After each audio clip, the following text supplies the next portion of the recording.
In this week's episode, we'll discuss the topic staff development, the key to creating the life and Dojang you want. Welcome to Black Belt Banter, the best podcast to help your martial arts school increase in profit and generate substantial revenue. I'm your host, Jimmy Hong, and my co-host is Master Tony Chung. We're joined by Master Pamela Sroka. Every school owner says they want more freedom, more growth, and stronger team, but very few actually build the leadership pipeline that makes it possible. Our guest today is one of the best examples I know of what happens when you get this right. Master Sroka started training under Grandmaster Chung and Master Michael Mertens in Buffalo, New York. And at just 8 years old, by 9 years old, she's already decided that running a Taekwondo school would be her life's work. And she spent every year since then building toward exactly that. Today, she's a co-owner of World Class Taekwondo in San Jose, California, where she and her husband run 2 thriving locations, serving over 1,100 students. What makes her story especially valuable for our audience is how she's done it, through deep relationships with her students and staff, a values-driven culture, and a leadership team that she trusts to run her schools with confidence. That's what allows her to show up fully as an owner, a mentor, a wife, and a mom to 2 young kids. If you ever felt like your school can't run without you, this episode is going to shift how you think about your team, your time, and the business you're building.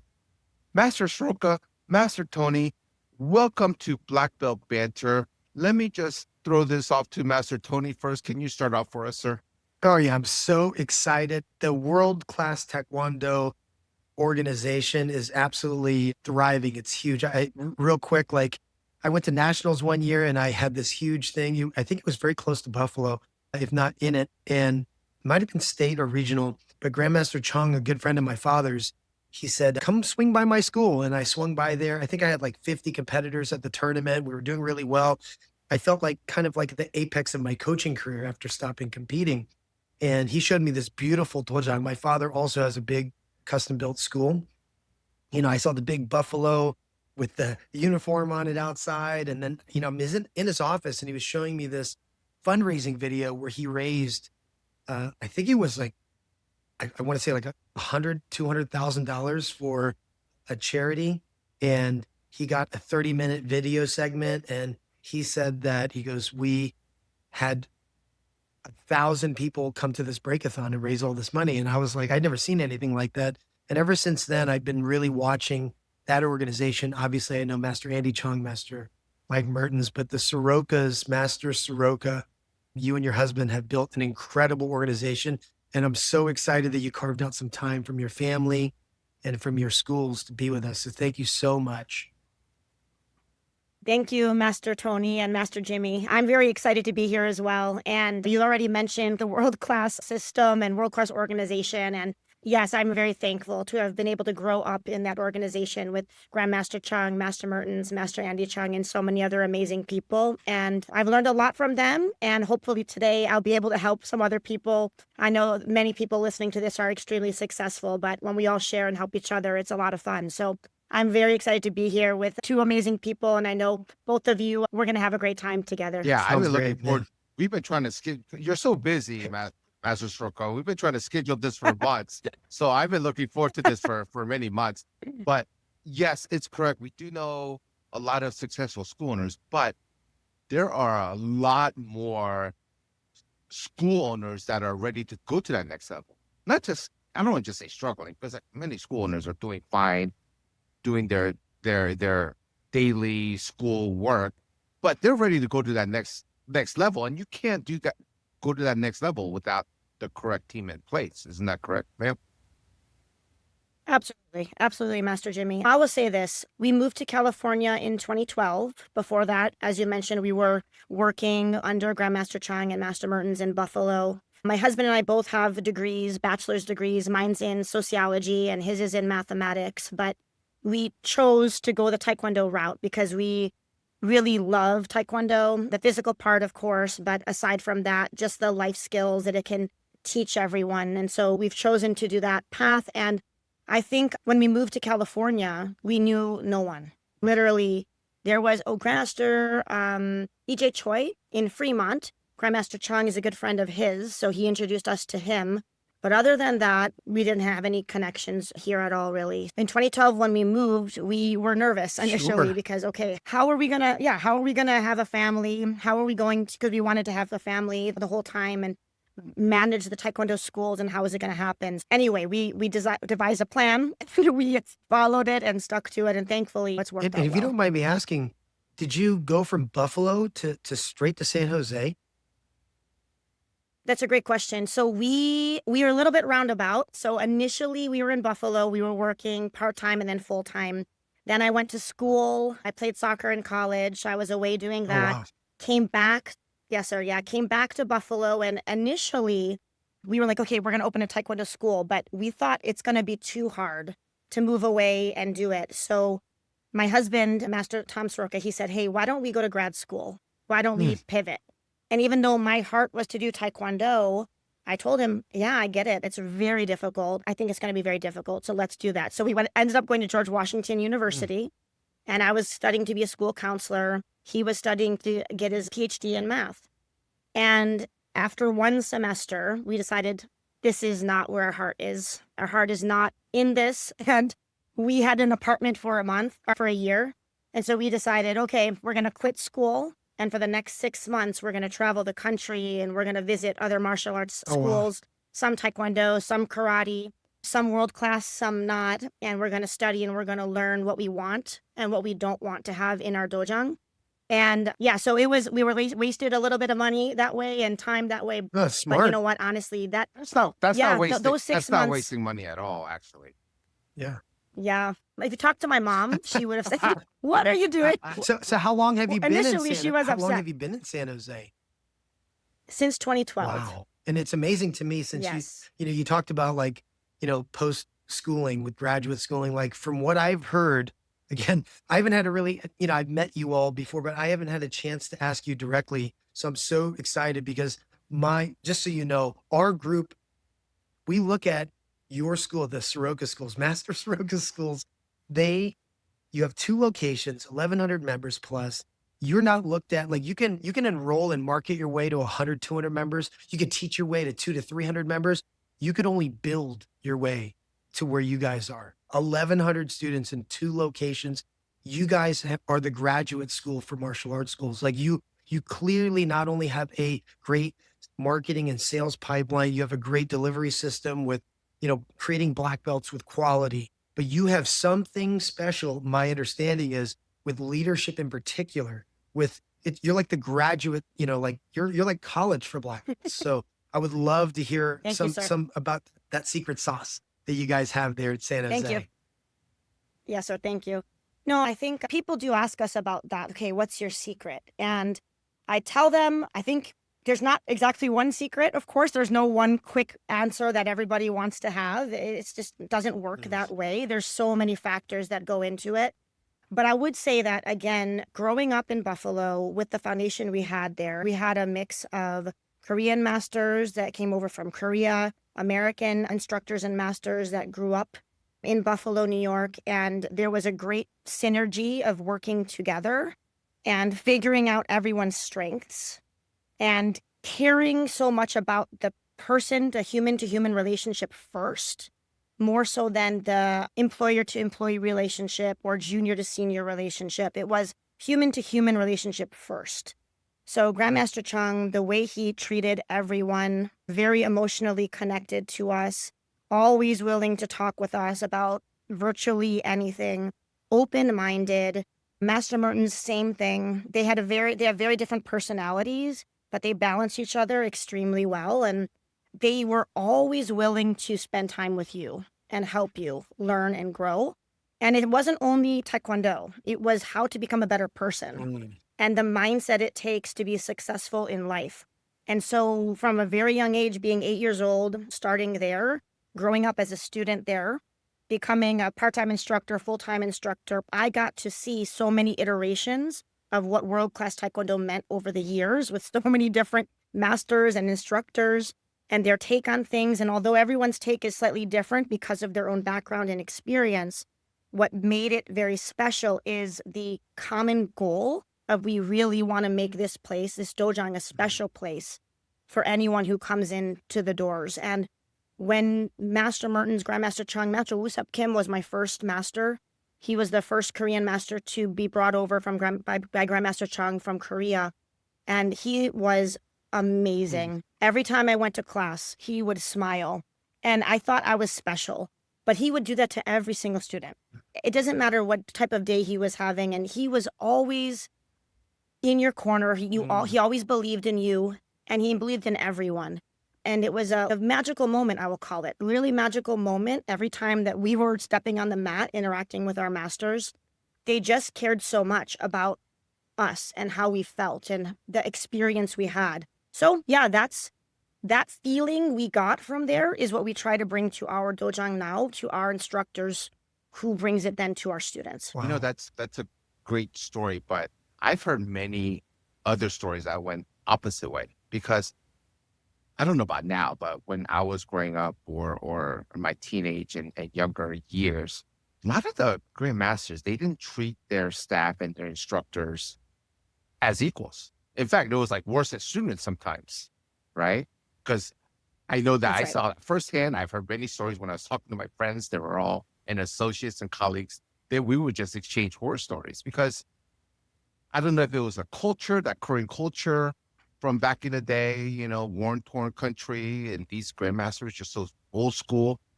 But that really prevented that staff development from, now that I could take a look back and see. And for you to go through the other experience of that says a lot. That just shows you which way works and which way doesn't. So if you're teaching your staff and your students are like, okay, this is mine, you're only going to get this limited knowledge because you're just an instructor, that doesn't work now. It's not going to work at this day and age. I mean, what do you do with your staff, Pastor Tony? Let me say something most martial arts school owners don't want to hear. Working harder is not what's going to grow your school. Most school owners are grinding every day, teaching classes, answering messages, running trials, posting on social media, and still stuck at the same number of students month after month. You start wondering, what am I doing wrong? Why are other schools growing faster? Why does it feel like I'm working more but getting less? Here's the truth. It's not effort. It's not talent. It's the way you think about your business. That's exactly why we created Black Belt Banter. This podcast is free, but it's not entertainment. We talk about real problems school owners face: marketing, staff, retention, revenue, the things nobody teaches you when you open a school. Black Belt Banter helps you think like a school owner who's growing, not one who's just trying to survive.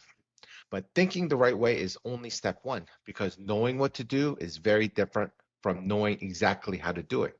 That's where ASA Live comes in. ASA Live gives you the details, step-by-step systems, exact strategies, real instructions you could use right away. Black Belt Banter shows you the direction. ASA Live shows you the path. And the school owners who use both are the ones adding students, increasing revenue, and building schools that actually grow year after year. If you're listening to Black Belt Banter, you're already ahead. And when you're ready for the next level, register at asamartialarts.com/live, or simply click on the description below to get started. Because growth doesn't happen by accident. It happens when you think different and then execute. I've always tried to shape and shadow what grandmasters like Grandmaster Chung have done. Like even my own father. My father is a wonderful grandmaster. Both of my uncles are grandmasters, and everything rises and falls in leadership. And I honestly my dad's like, you got to go see Grandmaster Chung. I went, so close, and he was so nice. And, he, he was an Olympic coach. He helped found ATU. He's done so many things. And like so many grandmasters, you're right, Master Jimmy, they have horrible relationships. They have people that open schools down their street. And my understanding from Grandmaster Chung is he believes in spreading Taekwondo so deeply. He doesn't wait for them to have to fracture to leave. He oftentimes sends them out. It's like, it's time. Okay, it's time for you to go open your own school, like the movies, right? And they're like, sir, is there something wrong? Can I not stay here? And he's like, no, it's time for you to go, and you can do it. And he truly believes, and I try to instill a culture.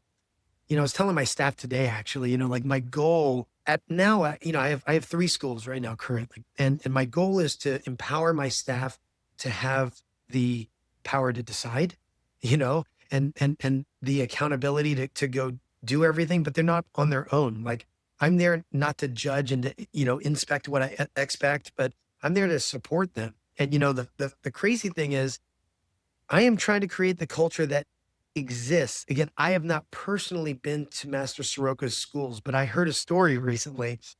Like it was about a year ago. This person will go nameless, but they like went and visited your school. I think they just showed up. They're former national champion team member. And they were like, you know what? I went to the school, sharp kids, very good, excellent protocol. And I saw this teenager on crutches. Might have been a year and a half ago. And the teenager looked over to them and crutched over. And she was like, what happened to you? This female, this master. And then she was like, oh, I hurt myself in soccer or something like that. It was in martial arts. She goes, and then took it upon themselves, this teenager, to say, and there was like 100 people in class or something, took it upon themselves to say, I decided to come into work today, even though I'm not physically able to demonstrate all of the kicks, but this is an opportunity to show my students that we can face adversity. And then sometimes it's about showing up. It's about doing what you can. And then this young 15-year-old went on for like 5 minutes, and this master was so blown away in that exchange. This wasn't a seminar. This wasn't a scheduled meeting. This was an organic display of the culture that you have built, the graduate level leadership that for somebody like me that I have 2 teenage boys as well. So I have my twin daughters and my sons are 15 and 16 and they work at one of my locations. My goal is for them to do exactly what like you have kids, man, like a parent is only as happy as their least happy child. And the value of Taekwondo has evolved for me as a parent because now I'm a young parent. And as my kids grow up, what do? You educate them, you get them busy with activities. You want to teach them hard skills where they're learning, like, they learn to speak different languages. They learn to travel. They learn but at some point they need these soft skills that are only available, in my opinion, through vocational opportunities, whether it's volunteer work, help at an organization, or actually being a part of a school like yours. And, I'll tell you the same thing I told Master Andy. I said, man, I admire your program so much. I would bring my kids to you, even over my own schools. Because like I admire the level and the culture of your leadership program. And I just want you to know that, ma'am. And then Master Chung has given you all so much, but he brags about people like you, like the Srokas, the Scarcella, right? The Scarcella family and the Higgins, you know what I mean? You are leaders in the industry. Of course, Master Andy Chung here in Atlanta, but I just want you to know, like you have not only taken the baton, you've run it to levels where it is a complete educational level program. And I just want you to know, I'm fascinated to know more. Like, is there not a button? Can I just pay you $99 and hit a button every month and upload this leadership? It doesn't happen. Set it and forget it. I wish we could do it. No. Yes, sir. I wish it. Thank you for all the kind words. I really appreciate it. And again, our success is everyone who's helped us in the years. It's a team effort. But I would say that mindset is most important. I know we were talking a little bit before we came on, but what we were able to learn as far as a mindset, as far as there's many things, right? You have the grandmasters you've learned from and their mindset. You have your parents, their mindset.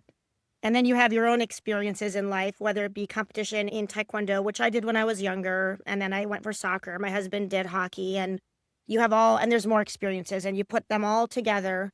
But you have to be hungry to continue to learn and grow. And you have to be humble enough that even though we're doing pretty well, but I know there's so much more we can do. And there's so many more people we can help. And we can be better leaders. I would say that the mindset, we have core values in our school. And one of the core values is growth mindset. So this is a value that we're talking to our staff, our part-timers, full-timers all the time about growth mindset. And we obviously talk about fixed mindset as well, right? So someone who has a fixed mindset, I'm just not detailed. That's how they would talk about it, right? And someone with a growth mindset may say, hey, I'm not detailed yet, but I'm going to practice and I'm going to grow and I'm going to learn to become detailed, for example. And someone with the fixed mindset could say, oh, that's just not something that I know how to do, or that's just not who I am or how I am. Someone with a growth mindset will say, you know what? I want to become more disciplined. So I'm going to practice and I'm going to repeat and figure out. how I can be more disciplined. I'm going to study.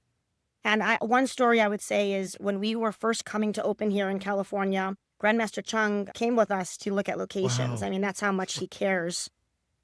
And we were traveling, and he had a book. I was holding a book, and it was in Korean. And I can't speak Korean well, but I can read it. I don't know what it means half the time. Neither can we. Yeah, Master you're Sroka. better than us. Okay, yeah, there we go. Okay, very good. Yes, sir. So, but anyway, he had a book in Korean, and my husband was looking at it, and it said Saram, Oh, saram. Kobang Saram, right? And then Master Sroka goes, is that something like a studying people, sir? Like he asked Grandmaster Chung, and Grandmaster Chung goes, yeah, that's a book Wow. on studying people. And this was Grandmaster Chung has been extremely successful for so long. And still, at that time, he was still figuring out how to work with people, how to study people. And I believe that to be successful in any business, it doesn't matter what industry, you have to know how to relate to people, how to understand people, how to communicate well with others. And if you have that, I think any dojang, any whatever you do, it can go skyrocket. Yes. I mean, through the roof. Well, Wow. let's go through the nuts and bolts of it. Like when you identify and hire somebody new, what is their development like from like day one? Is there a process? Do you know? Do you not? I mean, how does that work? Yeah. Do you mainly hire Yeah, from no, yeah. outside or from within only? Or Right. It's great. So we hire from within mainly. We have tried hiring from outside a few times. And quite frankly, it hasn't worked for us. But I know it works well for some other people, and we're not opposed to trying it again. But yes, Why do you we've why do you had think maybe one. it hasn't majority worked for you from hiring outside? Why would you Well, do that? that's a good question. I think there's a lot of factors as well. But some people we've gotten, they've had their own experience already, like in the United States, and they've had other people they're working for. And sometimes the grandmaster they used to work for's philosophy is just so drastically different than our philosophy that it's tough to bring it together. And we had one other candidate who was very bubbly, but highly emotional. So we just figured, you know what, even though there could be some great qualities here, the amount of emotion that we're seeing displayed in this interview would maybe be a lot for us to handle. So we are pretty picky on who we allow on our team. And I'm not trying to be like judgmental or anything, but we have a culture and we have values so if someone meets maybe a quarter of those values, it's not enough. They have to be 80-90% aligned, at least with where we're going already. And then we're obviously going to continue to teach them deeper what we care about. So I would say that. Also, we had different reasons. There was another gentleman who is in his 40s already, and he wants to teach on the floor, and he has a pretty good background, but he's not used to doing that. And we teach 8-9 classes a day, back to back. And it's high paced and it's high energy, and there's lots of students, and he could do it, but the amount of time and effort and development, and at the same time he was having a second baby. It's just circumstances. Yes, I ma'am. think different circumstances.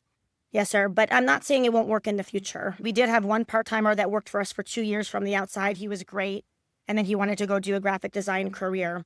We also learned from Buffalo that By the way, growing that graphic students- design career is over. There's no more available now. Big mistake. Yeah, with AI, they're in trouble. That's right. Should have stuck with Should've stuck Taekwondo. World Class. Should have stuck. That's right. I'm sorry, that's not nice. I'm sorry, go ahead. No, it's great. No, it's great. I agree. But anyways, we'll try it again.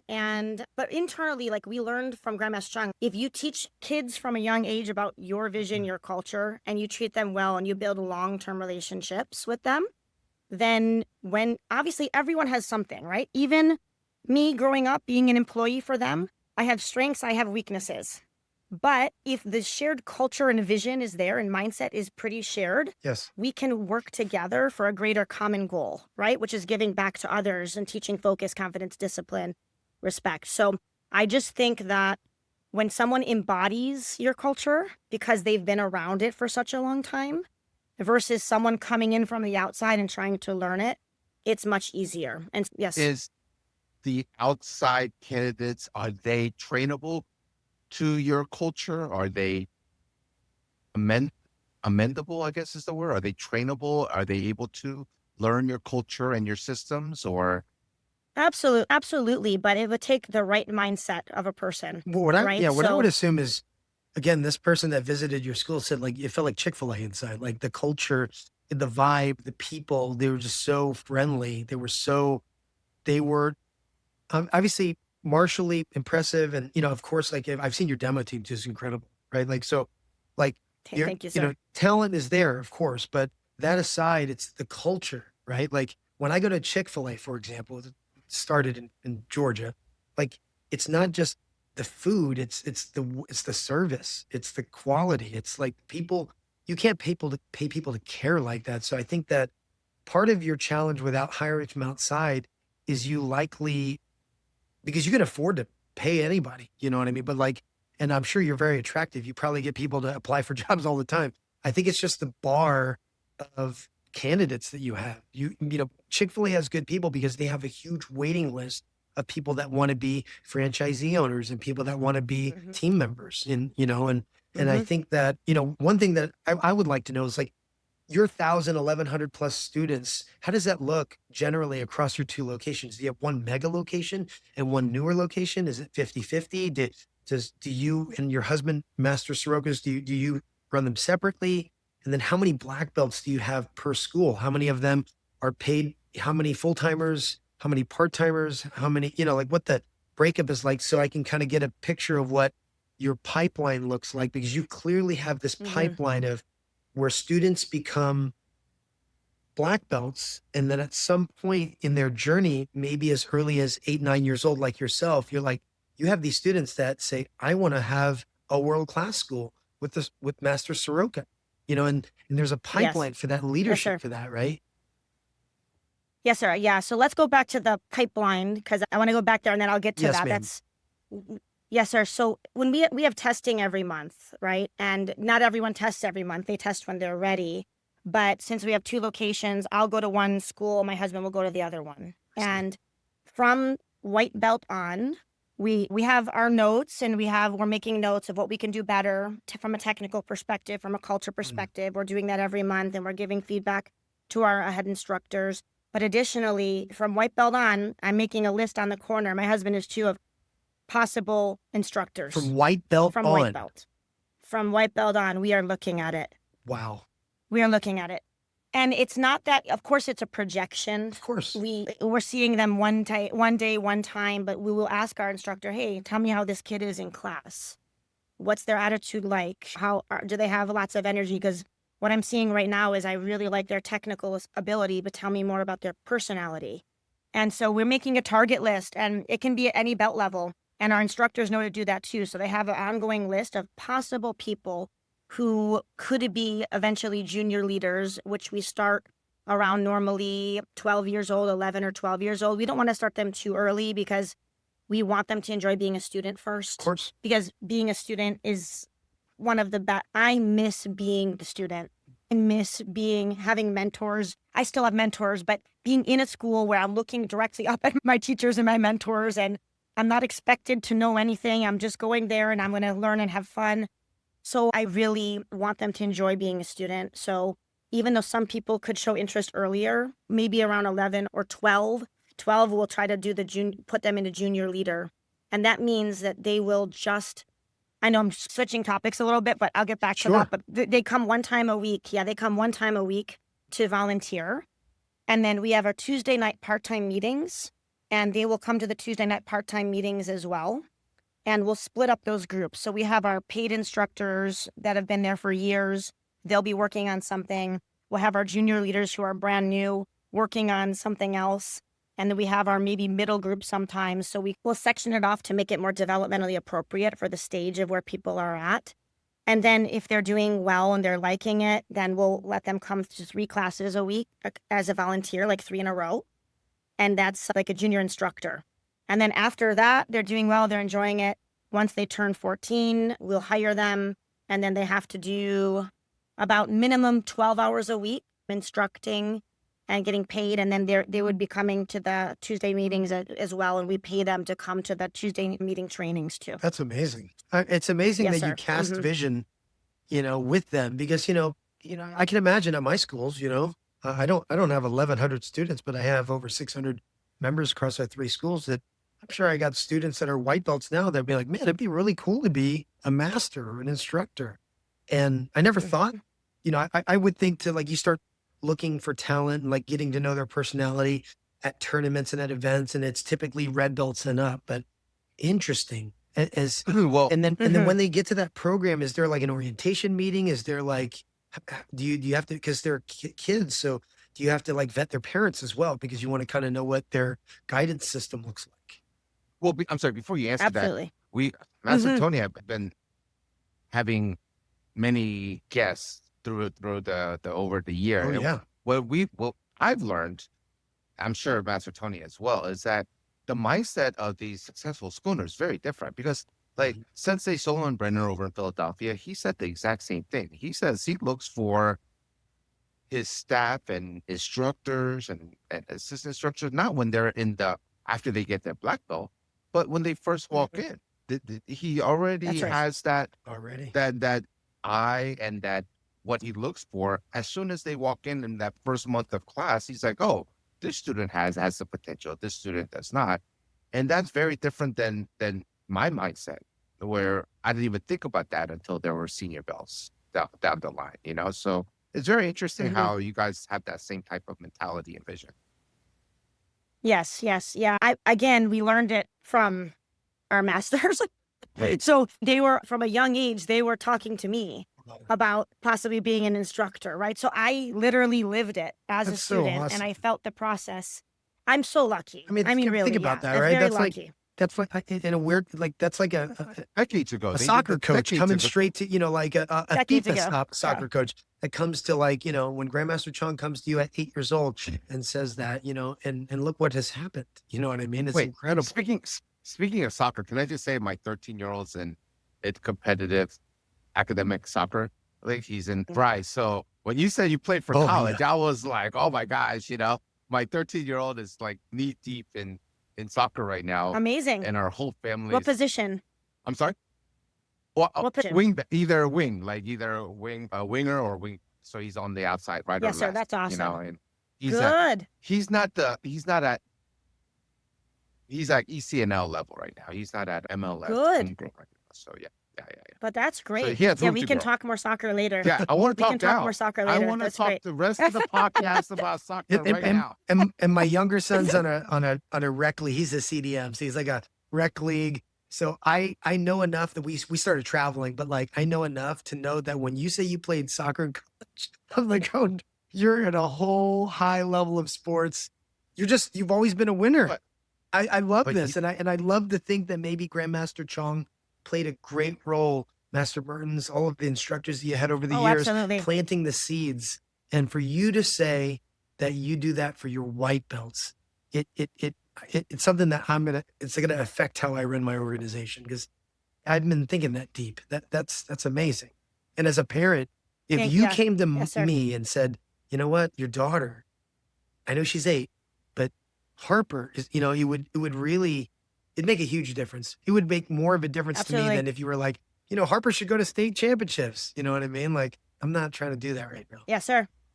Yes, sir. 100%. And I'll say this too. If we look at the white belts or yellow belts or green belts, it doesn't mean we're always having conversations with them and their parents that early yet. Sometimes we may, hey, how's she enjoying it? How's it going? We see great potential with her here. And we sometimes will do that. But a lot of it is the instructors and us are talking. We say, you're supposed to build a relationship with every student, but build a very strong foundation with them. And then we will little by little talk to the parents. Oh, how are they enjoying? We have 3 power questions. We say, okay, number 1, the first power question, you may have heard this, or do this already. It's how are you enjoying the program? We ask the parent. Then how's your child enjoying? And then are you seeing them gain benefits? And then from that conversation, whatever they're saying, a lot of organic things can come up. And I'm not in the school right now day to day. My husband is not either. So we have staff running both locations and we're mainly focused on coaching our demo team and staff development. We have 4 meetings a week that we're heavily involved wow. in, but we're training our main people to make those connections with the students. And again, maybe we won't talk about instructing right away, but by the time we're trying to build a connection, and by the time they're depending, but Greenbelt is a second location we opened in 2023. Okay. So this July, actually coming in 2 weeks, we have 11 or 12 people testing for black belt from that Wow. location. But that's our first big group.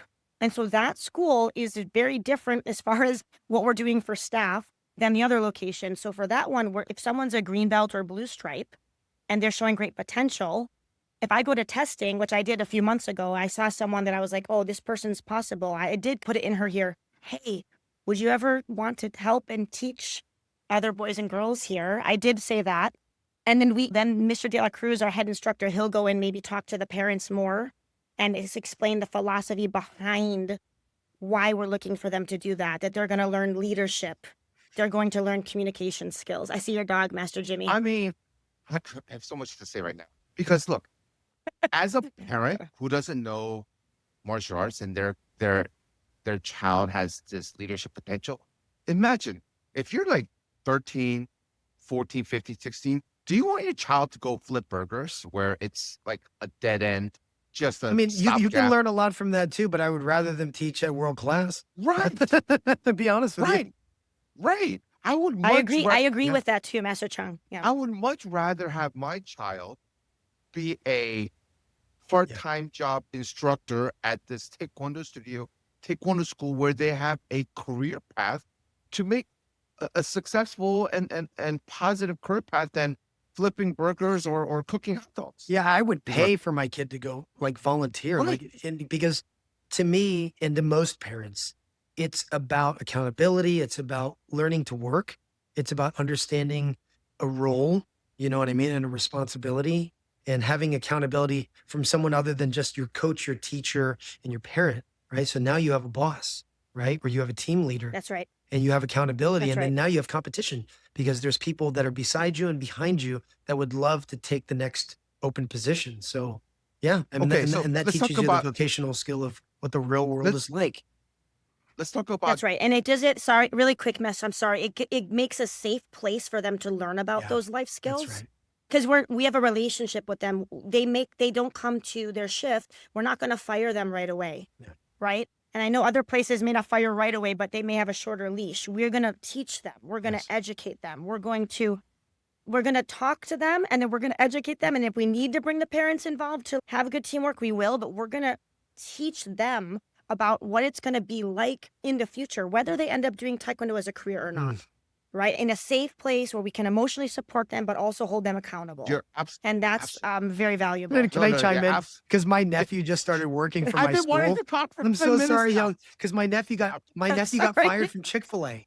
My nephew got fired from Chick-fil-A because he was late like once, and it's like boom, Oh, like, wow. and it's a great company, and they Yeah. have plenty of options, and Okay. you know, and my nephew Romeo is amazing, but I'm just trying to tell you, like you're right, they have a short leash, and then my nephew Mhm. has been late to my own company, but because it's me and my own staff, we talk to him, and it's an opportunity. And honestly, my nephew's father, my younger brother, passed away 3 years ago, so you know he doesn't Oh. need a short leash right now. He needs a leash, he needs guidance, but he needs exactly what you just described. He needs somebody that care enough. It's not about the job. It's about growing into becoming a man. And my nephew is now 17. That's And, right. you know, he's still recovering from the echoes of the hurt he has from my brother passing away. And what you're Of course. describing, I don't care if he makes $15 an hour. I'd rather pay you $1,000 a month to teach my nephew, to teach my son, to teach my daughters how to become sustainable without me, because I know this because of my younger brother passing at 37, that I don't know when my next day is going to be. None of us do, but I worry about my kids and what you are providing better than me right now. And then I'm so motivated. As soon as we get off this podcast, I'm going to do some work. Is you're creating a vocational environment for your teens and your leadership members, your volunteers, and eventually your part-time and full-time instructors to be able to do life without their parents. And that is That's right. priceless. Yes, Master Tony. Thank you. And I think we use the phrase high expectations, high support. Mm. So some people, they have really high expectations, but the support is low. And that only a few people will have the right mentality to keep that and manage that. Right? And so we expect a lot, but we support them a lot, physically, mentally, emotionally. Then eventually they can both go together. That's brilliant, because I remember when I was like teenager at that age, I didn't have the mental capacity to be like, oh, I got to be responsible, like employee to this Buster video that I was working at for the summer. I couldn't care less about, because I just didn't know. But if I had some mentorship, be like, look, you're supposed to be doing this, you're supposed to be doing that, I would have been much better employee to Blockbuster Video. I think Absolutely. that's one of the reasons they went down, is because I didn't work hard enough. And mind back you, then. we're Grandmasters kids, so we never got paid, even when we were 30. So we had to go work at Blockbuster or wherever to make some money. Right. But at 14, I understand. At Amazing. 13, 14, 15-year-old, let's compare what job opportunities do they have. It's nothing compares to working at a taekwondo school where they're going to be learning the life skills of leadership and so forth, versus any other just part-time job is my thinking. That's right, Master Jimmy. Yeah. First up, before we go into that too, Master Tony, I'm sorry about your brother. I want to say that. Yeah, sorry. And I'm glad you're helping your nephew the way you are. That's amazing. So My brother would have did it for me. Yeah. Yeah, sir. But so going back to Jimmy, sorry, I lost my train of thought. No. I was just saying these job opportunities for these teenagers, there's nothing. That's right. I can't think of anything that is as valuable or as, important than being a taekwondo or martial arts instructor and leadership. Learning this leadership. I'm sorry, go on. Master Sroka. Yeah, sorry. Master Jimmy, I think the reason why you have Asa and the reason why you both are doing this podcast is because you want to help people. That's right. And that's what it is, right? We want to help people. And if we have any opportunity to help someone, it feels great for us and great for them. For kids growing up, that's the generation, that's the future generations, right? We have to invest in them. We have to spend time with them. We have to help them grow and we have to help them learn. And there's nothing I'd rather do in my life. If there are multiple lives, which I don't know, who knows? Some people, yes, some people no. If there are, I will come back and do this exact same thing over and over again with the same people. And I believe that we're trying to make better people. That's what martial arts is supposed to be. Yes, we can make champions. We can try. Our demo team does compete, but that's not our main thing. We just started a Pumse team. Thankfully, we're connected to Grandmaster Jin and Master Chung from Eagles. So we're connected with them. We're very thankful for that. And so that's happening, but that's not our main thing. We want to help people feel confident and good about themselves so that they can then contribute to other people going forward and give it back. And so I think as long as Dojang's masters keep in sight that what are we here to do is become better people ourselves, and we're not perfect. When I make mistakes, I tell my staff.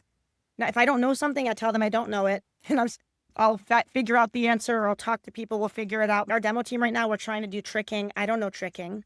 I didn't grow up doing tricking. I have no idea about that. I can help you out with stuff like that. I got a bunch of Cobra Kai stunt guys that we have a whole tricking program. I have spring floors in my schools, so yes. Oh, yes, Master Tony, please. You got it. Please. That would be amazing. So we are connecting with some people, though, that in addition to you now, but other people that are helping us with that, because I don't know that. Sure. And I want them to also, people growing up, I want them to understand that they don't have to be perfect and they don't have to know everything, right? Because sometimes the perfectionism thing is strong in people. And I want our students to understand that we maybe want to do well, because a lot of people are type A personalities, and we're in Silicon Valley, so people are very high achievers and performers in the tech field and industry. And so their parents are very smart, so parents have expectations of their kids, and I want to let them know you have to understand you're not supposed to know everything. Even if you're the owner or your title is whatever, you will not know sometimes, and that is completely good.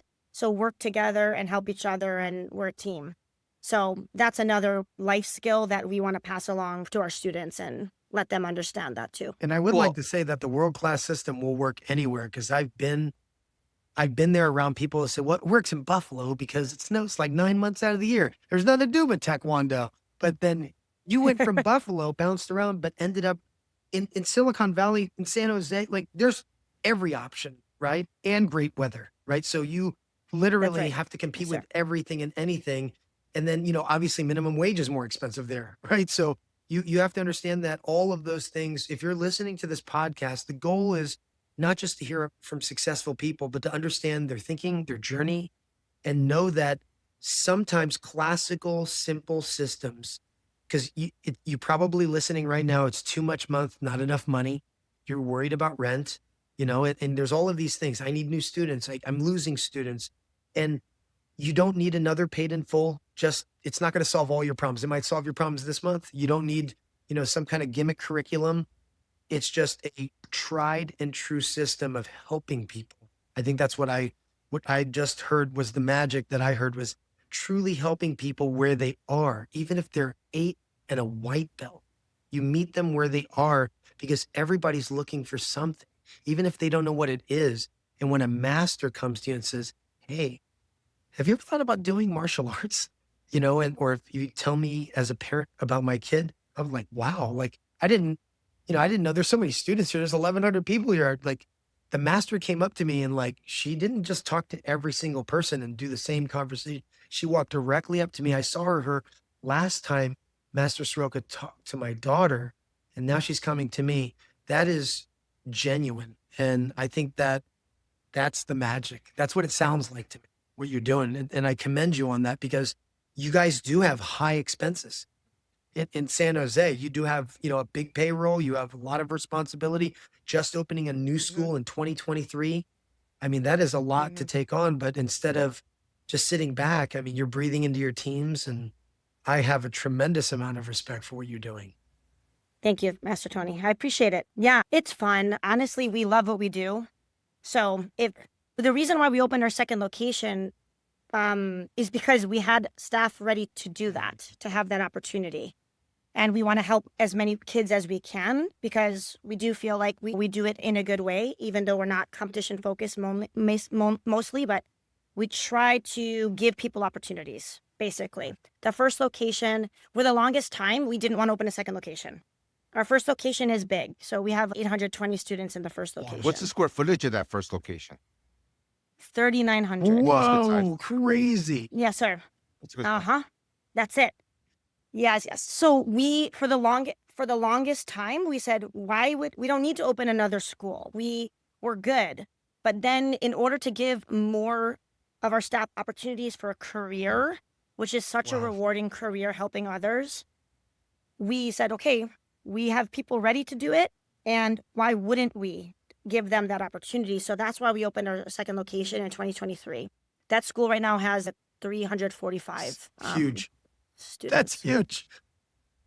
Okay. Yes. So, So, yeah. if a school owner listening today has like zero real leadership on their team and kind of feels stuck doing everything themselves, what's the initial move that you would recommend to them? What's the very first move that they need to do to take their step?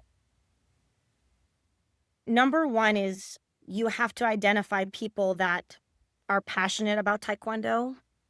And that could be moms of current students that need to help maybe on the admin side, for example. We have admins that are moms that have been students with us, but also like literally parents that are great personality. Do they have to be students? They don't have to be. They don't have to be. We would prefer it, but we have had a few that are not students because they have the right personality and they've been around in our school. Actually, our head instructor of our second location, his sister was working for us for a long time and she was not a student. But then she became a student because she wanted to. But initially she was not. So anyway, identifying people that are passionate about Taekwondo and passionate about helping people and people who are charismatic and really care about interacting with others. And then you can train them for skill. You can train the skills, but if they have the right personality and right mindset as far as they really want to help other people and they appreciate and know what maybe their son or daughter has been getting from your dojang, I would identify those people. And then the second thing is you have to, Master Higgins, David Higgins, he's really good at this, is painting a long-term picture and long-term vision for people. And again, if it's a child, yes, you have to see if the child's interested, but you really do need to talk to the parent and figure out more about them. And it's like asking the 7 whys, right? So you talk to a parent, oh, let me know more about your family. Let me know about what you do for a job. And you get to know them. And yes, you find out what their family values are and how much is it matching with the Dojang values. And you're looking at that.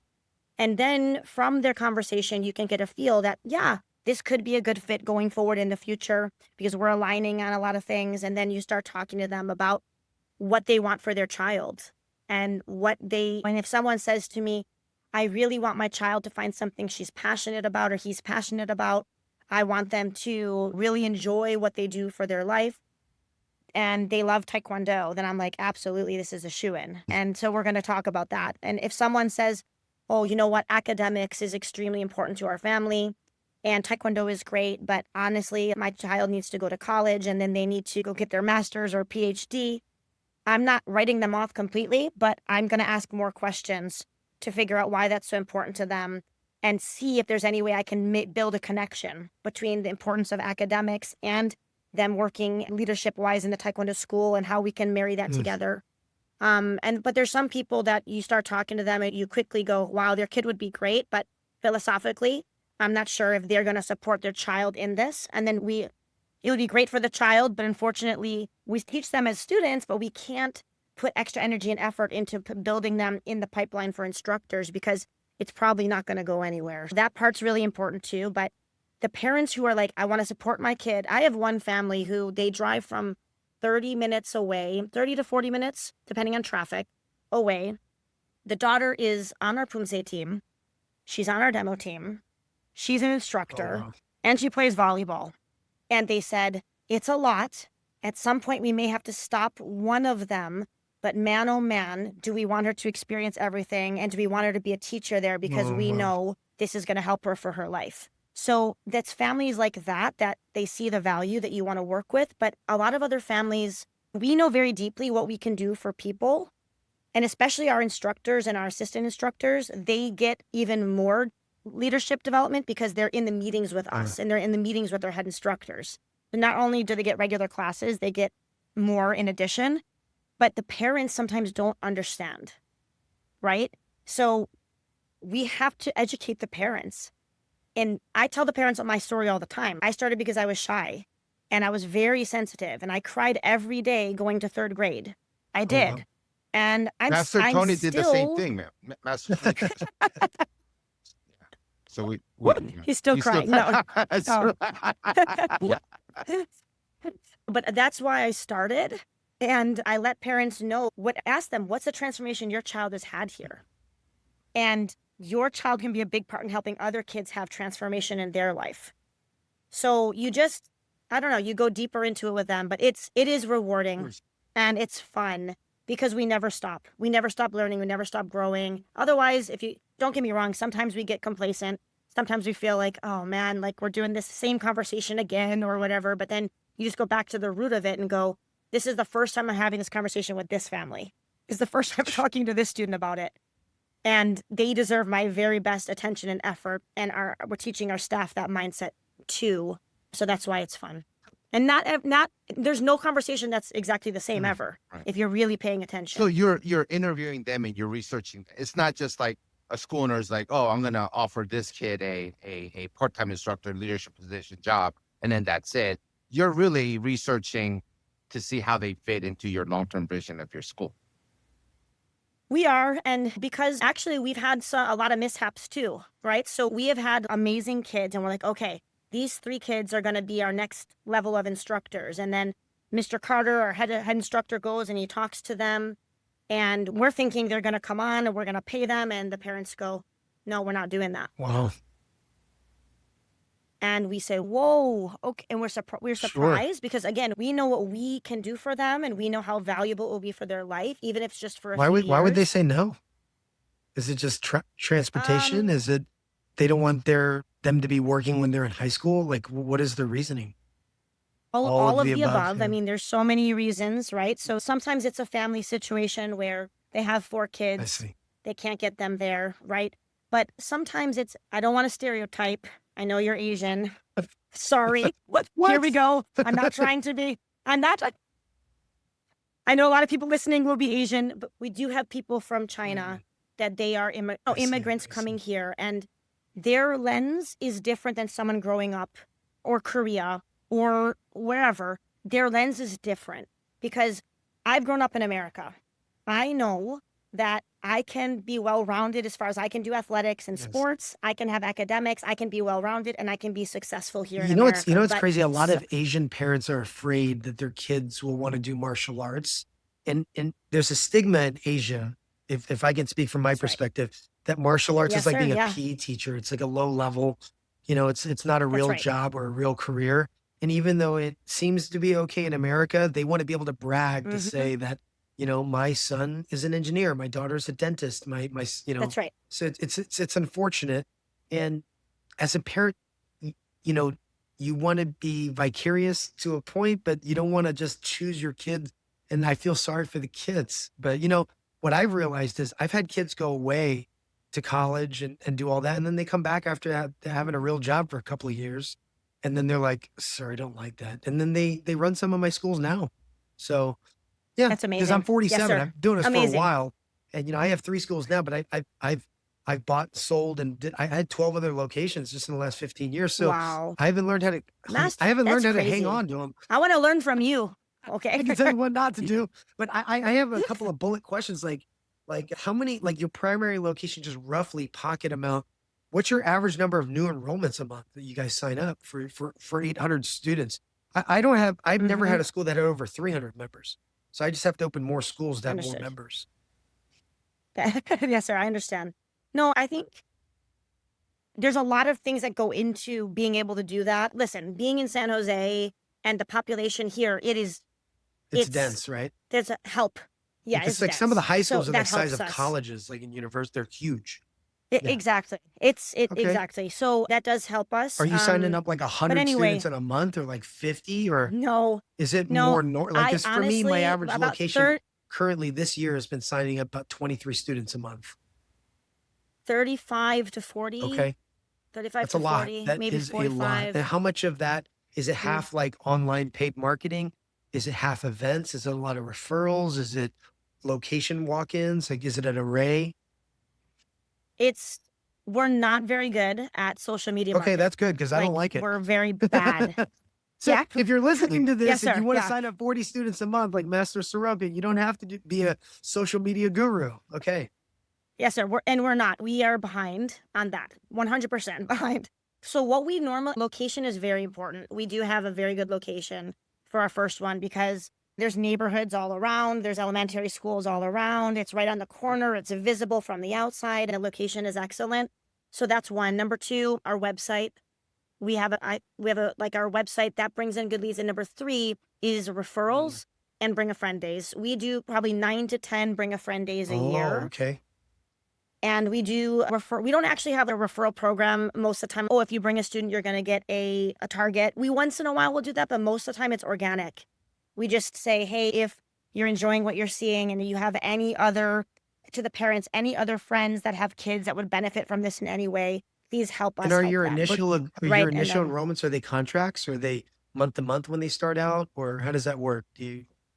We used to do contracts. We used to do a 6-month and a 3-year. And that's what we grew up with. And I was very traditional and wanted to keep that because I think it's about the mindset for long term. I don't want people, if you do a month-to-month membership, I thought, oh, they're going to think it's a short-term thing, but we can't help them as much if we only work with them for 3 months or 4 months, right? We want them to earn black belt because the habit of working on focus over years is what actually lets them be able to focus better. So anyway, I was really stuck on that, but then I forgot who did it first. Oh gosh, I don't remember, but someone that we knew had done month to month. And my husband said, I think we should try it. And I was against it, but I said, you know what? I trust you. Let's try it. We tried it. We saw no difference in the drop-off rate. Retention was the same. Signing was the same, but maybe slightly better because it's a little easier. And so, now we do only month to month. That's all we have. But we're very heavy when people come in about the mindset of even though it's month to month and you have a 30-day gosh, how come 30-day Cancellation say. policy. Thank you, Yes. sir. Literally the cancellation I used to policy. do contracts. I literally went to the Yeah. same thing in January. I changed, and I went But from isn't- I went from averaging 5-7 enrollments a month to 23. Like it changed everything. Amazing. That's a Huge huge difference. jump. I think it's isn't the it economy easier too. for Yeah. Isn't it easier for staff to Yes, enroll 100% month better. to month Yes. versus trying 100%. to enroll a 3-year black belt club program where you would have to do That's majority of the work? But for staff, they could That's hey, right. this is our class. You've been doing this for a couple of weeks. This is our classes. Yes, sir. You know, it'll be much easier for them to Absolutely. enroll. It is. And also, you don't have to worry about the renewals or upgrades, right? Then you can focus more on really having conversations with more students and families organically, right? Instead of the forced, okay, come on in, your membership is up. And I'm and sure all the of that. staff appreciates that. They don't have to Oh, go yeah. into this big sales Absolutely. 3-year program enrollment. They could just sign up the month to month and then focus on their classes that they want to do anyways. Do you all have rotational Yes, sir. curriculum or do you have a static curriculum? We have, for black belts, we have a rotating Oh, wow. curriculum, and it's every 4 months. For color belt, we I see. don't. So we have a range of, for example, at white belt or yellow stripe, they have between 1 and 3 months is the target we want them to test I see. at, depending on the student, right? And then yellow belt through green belt, it's 2 to 4 months. And then blue belt and higher, 3 to 5 months. Red belt and higher, 4 to 6 months. And it's in a range. And they're learning a new pumse every time. Teguk, Il Isam, and every belt level has their own pumse and chakpa and ring. But we don't do Il Sushik right now or Hoshin I see. Sol for color One-step belts. We just sparring. put that into black belt. So like Once you it's have sparring, classes it's Monday self-defense. through Mhm. Saturday, and the typical student will attend 2 classes a week. Is that how it works? It's yes, sir. It's twice a week, but we are closed on Fridays. Oh, okay. So we used to be open 6 days a week. And then once COVID hit, we reopened only as 5 days How do you a week. fit 8 We wanted classes in to- a day? How long are your classes and what's your latest class? So classes are 40 minutes for kids, 30 minutes for little tigers, 45 minutes for adult or Okay. family. And our latest class, it depends on the day, but can start around 8:30, Okay. So you will go to 8:45. 9:15 or so. Okay. Mhm, yes, sir. Wow. That's amazing. And Yeah. people And come. so, People yeah, go. they do. They That's do. awesome. And so we pack it in. We try to make the classes very fast paced when that they're moving a lot. And obviously your But schedule yeah, of your no, I classes are think, back to back to back to back. There's no 5-minute yes, sir. break. You can't be. No 5-minute break. We can't, Sure. we don't have time for it. So yeah. But they can pick and choose which days they come. So it's not like a set schedule either. So it's flexible You that must way. have a waiting list for So certain classes, I would think. Like, cause like for little tigers, we're little tigers right now. We do in our main wow, that's location. amazing. That's Yes, sir. amazing. Well, Mhm. let's wrap it up there. But before we wrap it up, Master Sroka, you're going to be our key presenter at this year's ASA Summit in Las Vegas. Yes, sir. Thank you for the opportunity. I'm Well, excited. thank you for coming. We're excited. I'm excited to meet you in person because I've never met you in person. Me too. And Me too. I'm definitely going to be at your seminar because you're going to be talking more in depth about this specific topic. Is that correct? Yes, sir. Absolutely. Yeah, and I'm going to try to give a little more perspective on the freedom part of things because we do work hard, but we also have freedom because again, we have no family here, just my husband and I raising 2 kids, and we didn't want to have a nanny do that. We want to be able to be available for the Dojang and for our personal life. So I will talk a little bit more about that because I think if you have a little bit more freedom, then you can work on making a bigger picture of things and having a better vision going forward for your organization instead of doing the day-to-day. So that's something I'll try to focus on a little bit more at the ASA Summit too. That would be great. And the Awesome. ASA Summit is for our Yes, sir. audience. Please attend. You can register. I'll give the show notes below and on the description below if you're watching from YouTube as well. It's October 1st through 3rd. It's Las Vegas, Planet Hollywood. And come and meet Master Sroka in person. Come meet Master Tony and myself in person. I will be very available. And I'm definitely going to be at your seminar when you're speaking. Oh, for because sure. Staff development is going to be a huge deal. Thank you, sirs. It's a huge thank you, Master Pamela Sroka, for coming and Yes, coming on sir. and breaking this down for us. Master Tony Chung as well with his always informative perspective. And if you're a school owner and this episode hit home, here's the truth. the life and Dojang you want is not going to come from working harder. It's going to come from building the team that lets you step back, trust the business, and actually live the life that you've been telling yourself you would have one day. And Master Pamela Sroka is proof that it's possible with 1,100 students, 2 locations, a family at home, and a team that she trusts to run it.